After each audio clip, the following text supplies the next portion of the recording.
Hello everyone, in this video we are going to make the rain effect with geometry nodes, and we're going to also add the ripples and splashes for the raindrops. So it is a very easy setup, so let's get started. So here I have the rain emitter object, which is this plane, and the ground plane, which I have put into a separate collection. So we can also put the other objects which that going to collide with the raindrops. So that will be handy later for the splashes and ripples. So let's first add the particles. So distribute points on the face node. Let me connect to the output. Now we have these particles, and then we're going to capture the original position of these particles. Okay, now we have the start position of these particles, and the way we want to animate these particles is first they should go down as the time progress, is they fall under the gravity, and second, if there is wind blows suppose in this direction, then this particle then it will blow these particles in this direction.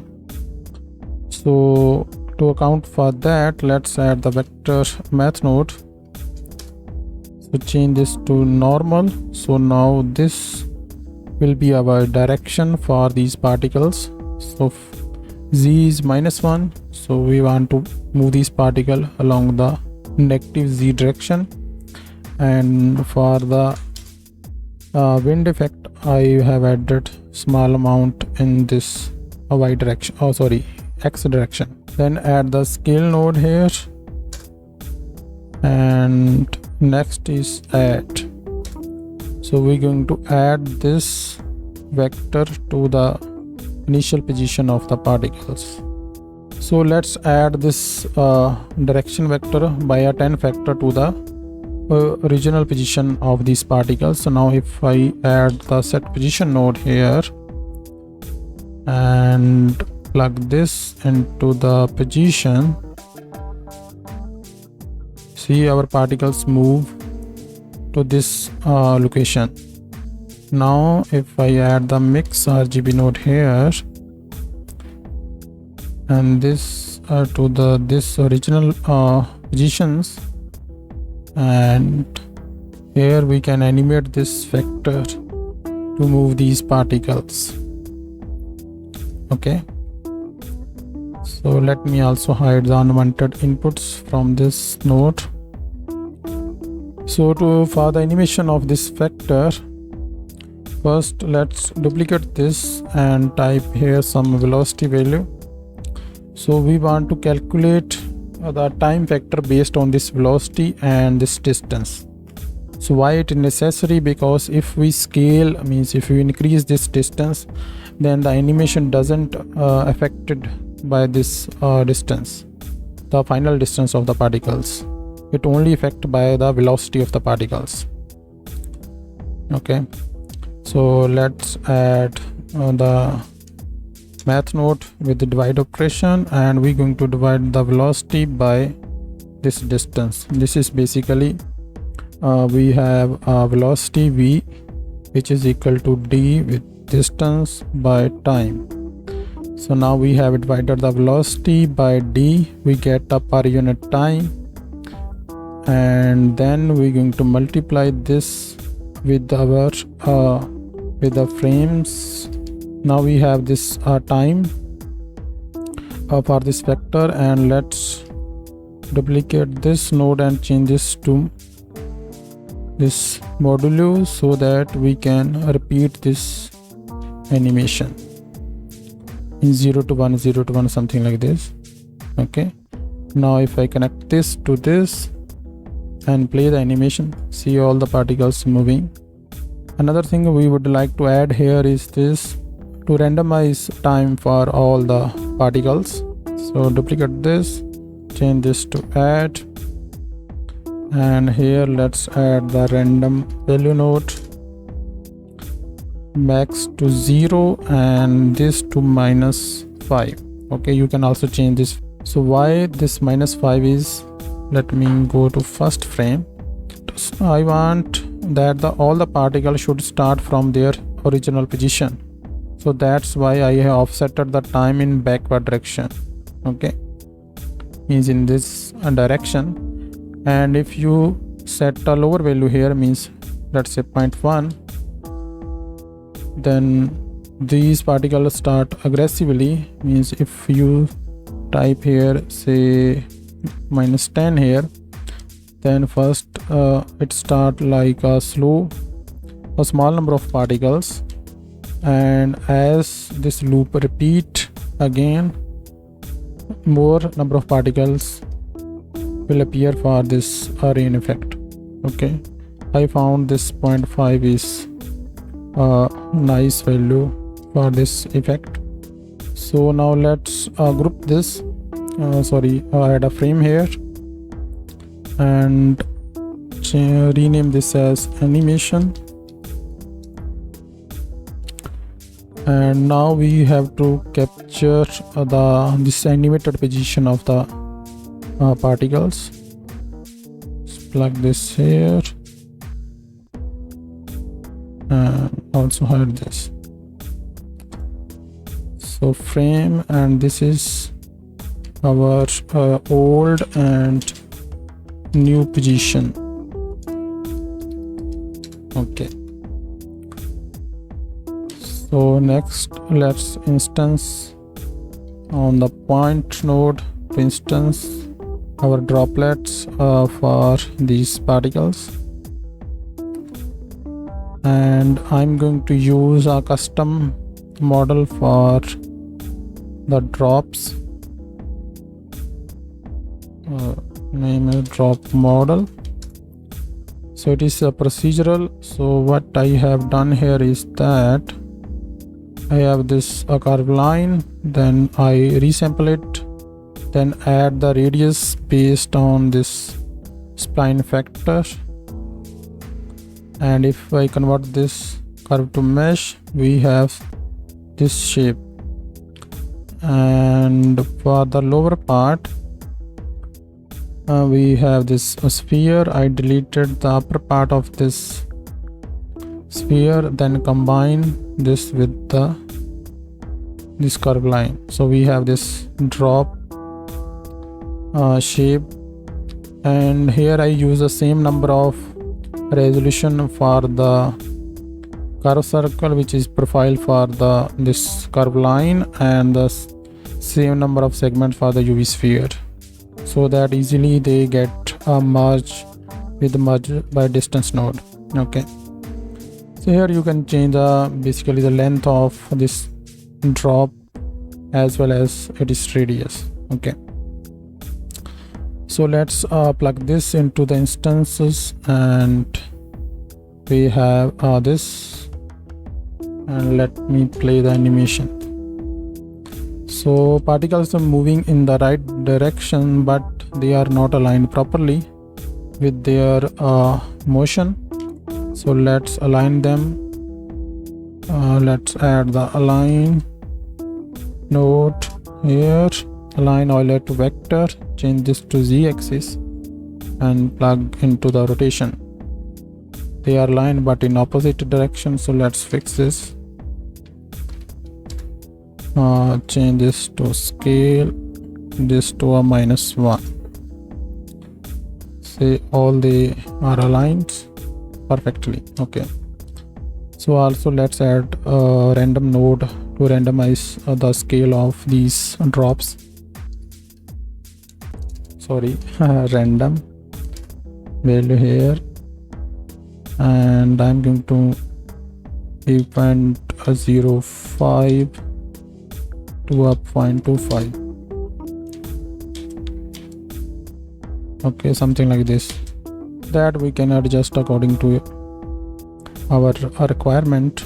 So let's make some space here, add frame here. So this is our drops.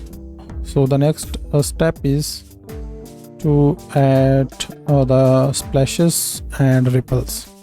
So for that, first we have to detect the particles whether they are hitting the ground plane or the object, and then we need to create some kind of mask for that and also get the position where we can scatter at the splash for the drop and the ripple.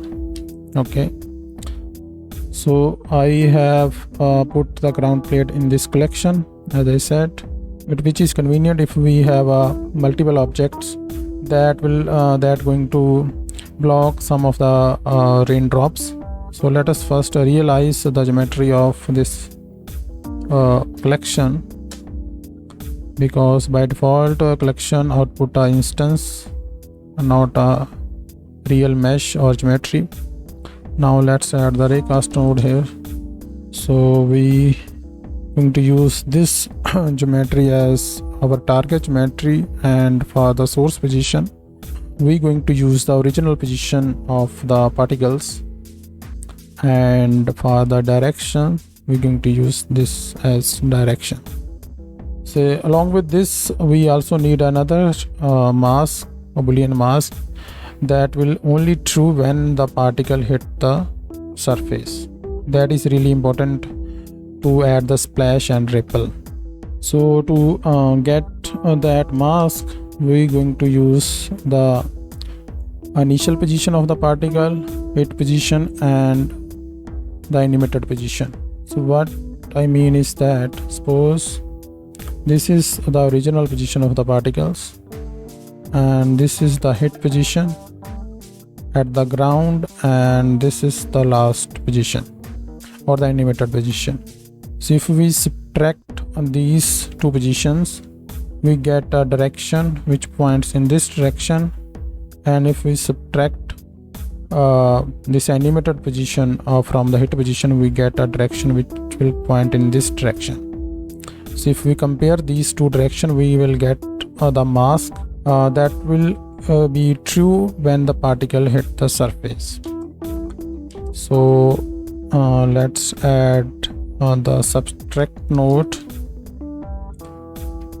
and we're going to subtract the hit position with the original position of the particles and duplicate this, and next we're going to subtract the hit position by the animated position of the particles. Now we have these two directions, so let's compare them,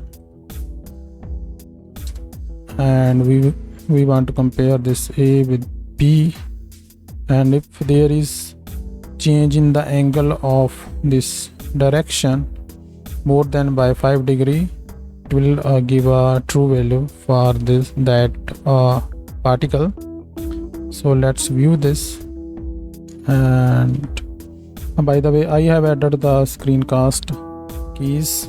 And another thing I would like to mention here is that I am using the add-on that I have created for to align the nodes, which is like a snap pie menu with the shift Q shortcut, and there is shift E to align them with the align pie menu. Okay, see, let me decrease the number of particles so that we can see them, all the particles. So when all the particles at their original position, this mask is pointing false value. So as this drop going to hit the plane or the ground plane, this will become true. And we want to only use this mask only for the particles that are going to hit the ground plane. So we have to add a boolean math node here with AND operation, and we're going to use this hit position. So now this mask going to only affect the particles that going to hit the surface. Okay, so let's put them in a frame here. So now if let me hide this spreadsheet. So let's add boolean node here with not operation, and if I plug this into the drops of instance point nodes. We can delete these drops when they hit the ground plane. So it will as soon as I plug this into the selection, this droplet get deleted. So see, it is here, here and deleted. Okay, and this is true for all the droplets. So now we don't need to worry about this droplet when they hit the surface, and this is fine. So now let's add the splashes for these droplets. Let's add the set position node here, and we're going to reset the position of these particles with the hit position. Okay, means splashes appears only where the particle going to hit the surface. Okay, so let's add instance on points node here, and let me join this as join geometry, plug this into this, and also add a microsphere here. So I'm using just temporarily just to show you how it will work. It is already appearing on the plane, but we can hide them with this mask. Okay, now let's go to first frame and play the animation. See, we have this splash.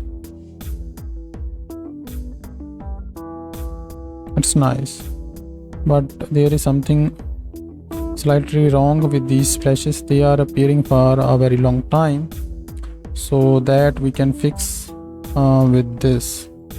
So let's first calculate the distance. This is the distance between the hit position and the animated position of the particles.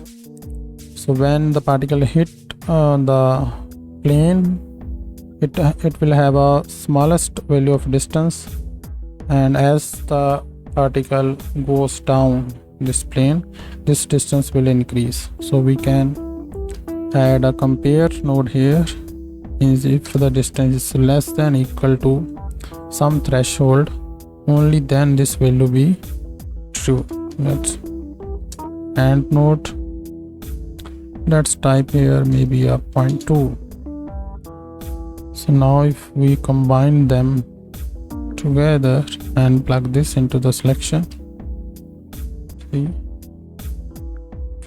these splashes are appearing very just for 1 or 2 frames. If we change the velocity, we have to adjust this value accordingly.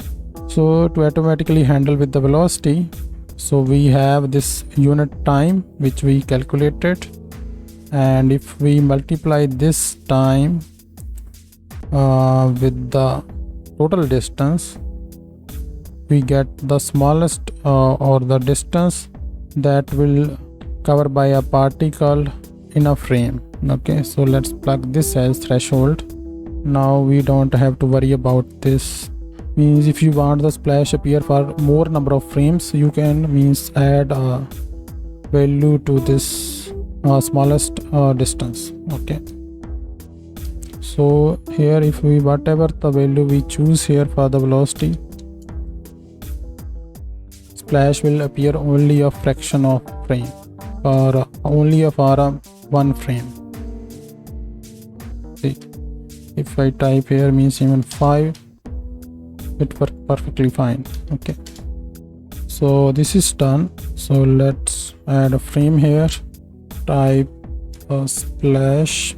So another thing I would like to add here is that I want to use this random value which is we are using for the droplet also for these splashes. Means small droplet produce small splashes, bigger raindrops produce big splash. Let me plug this into here. Let me increase the number of particles. See, smaller one producing small splash, bigger drops producing big splash. Now I'm going to replace this psychosphere with actual splash. So here I have these image planes of the splash. So I'm going to use this collection as the splash for the particles. So here you can also add the animated or the 3D mesh splash for the particles. For this tutorial I'm using these image planes because we have this distance where here it is. So with this you can animate these splashes. Okay, I'll show you for the ripples. Okay, so we have raindrops, splash. Now let's add the ripples. Okay, so we're going to use the same position, add instance to points node. Let's connect this to the joint geometry, and for the instance I'm going to use a circle that we will replace later just to clear the concept. Point 1. So these ripples already appear, so that we can fix with this mask. I have plugged into the wrong input. Let's into selection. Okay, now if I so ripples are appearing but they are not animated yet. So let's use this distance. So as I already explained, means if we have, let's use this diagram, means this is the distance, this one is the distance from the hit position to the animated position. Okay, this is the D, rename this small d. Okay, so it is minimum here, means let's type 0 here, or max at the end position. So we're going to use this as our animated parameter. So let's use the map range node and plug this into the scale, and then I'm going to add the math node with multiply. Let's plug this into and type 2 here.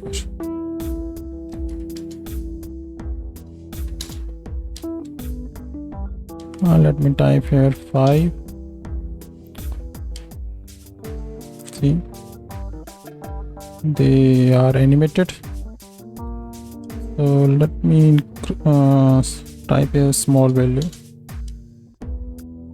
Now they are animated, but when they reach their maximum size they become static. So I want to delete these ripples as soon as they reach their maximum size. So let's add the compare node here. That will be less than equal to, means when this value is less than 99.99, only then this will be true. Okay, let's combine these and we have this. See, when they reach their maximum size they got deleted. We have this basic setup.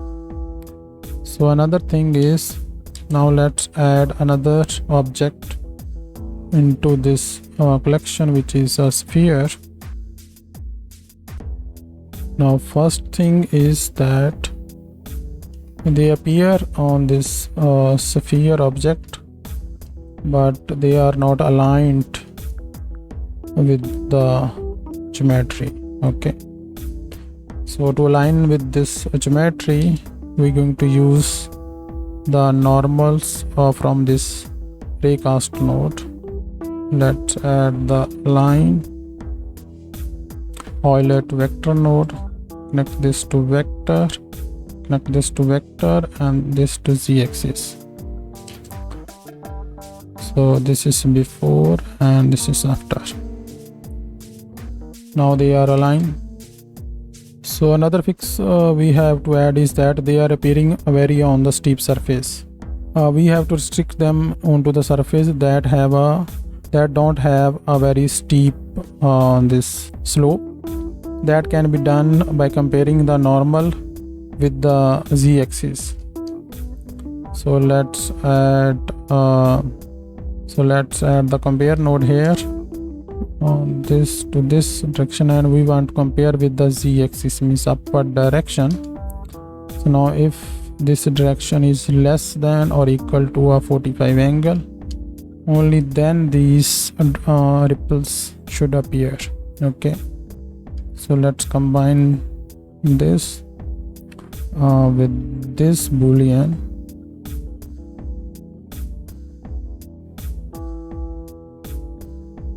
See, they get deleted. They are not appearing at the very edge of this sphere.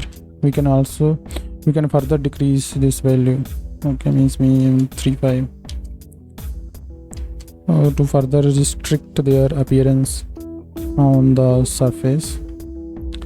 Let me slightly decrease their size.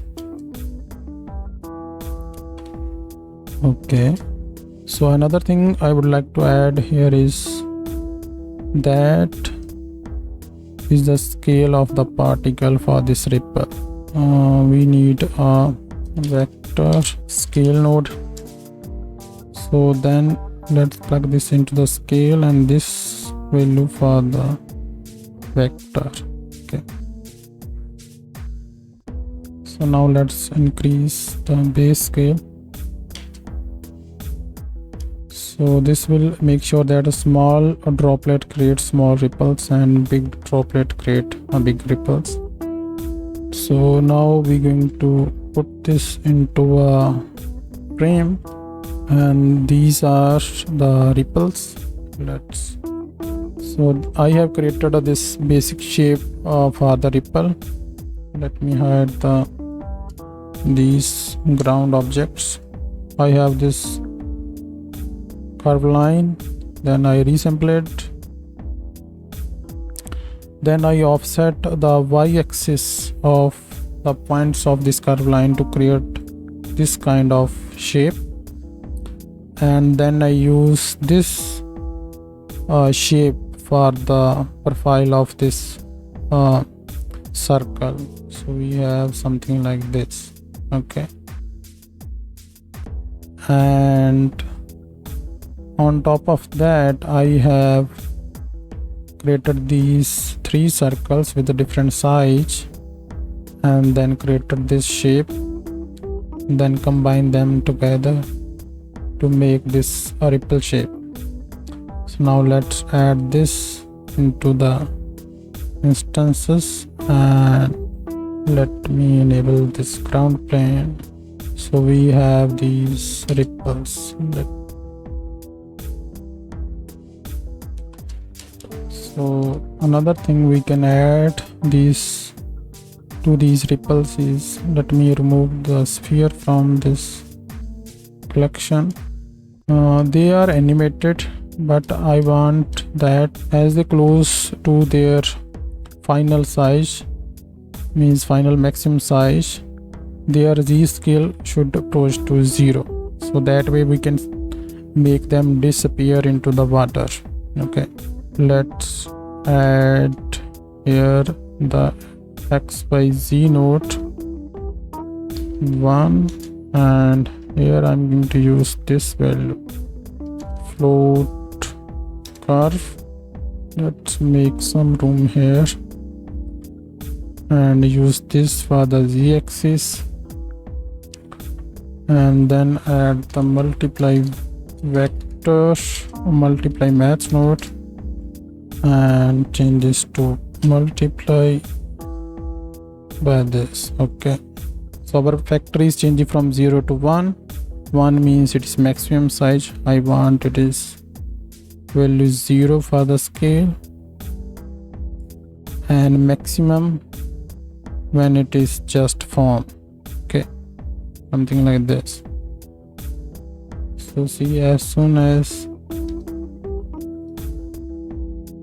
they reach their maximum size, they slowly get disappear. Let me disconnect this splash.